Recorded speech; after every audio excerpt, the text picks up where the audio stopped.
Ce vendredi 17 juin 2022, l'AFP a relayé un communiqué publié par la famille Trintignant pour faire part du décès du célèbre comédien français à l'âge de 91 ans.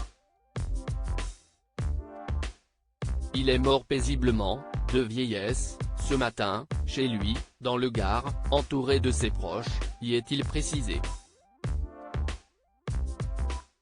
Conformément à son souhait, les obsèques se dérouleront dans l'intimité.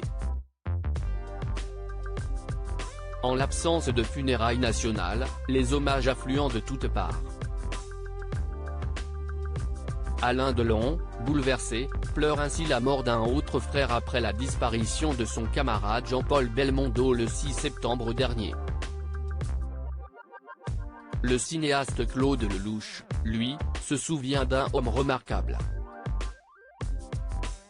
La question de la mémoire hantait Jean-Louis Trintignant depuis la disparition prématurée de sa fille Marie, morte sous les coups du chanteur Bertrand Cantat en 2003 à l'âge de 41 ans.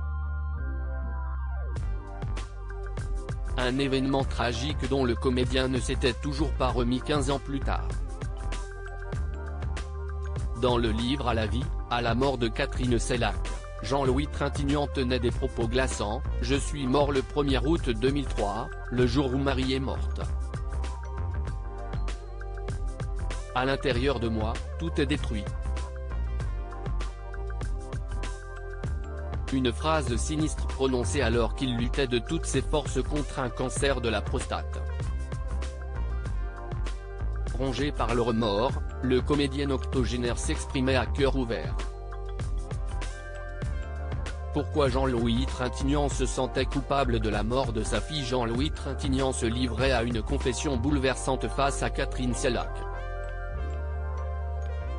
Selon lui, il aurait peut-être été en mesure d'éviter le drame ce triste soir de 2003. Il racontait: « Je devais venir la retrouver ce soir-là et je ne suis pas venu.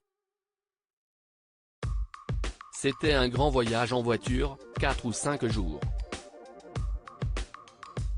Une faute qu'il s'imputait à tort. Si j'avais été présent ce soir-là, elle ne serait sans doute pas morte. Cette culpabilité me pèse beaucoup parce que je suis presque sûr d'avoir raison. » La mère de Marie Trintignant, pour sa part, s'indignait du retour de Bertrand Cantat sur la scène médiatique en 2018.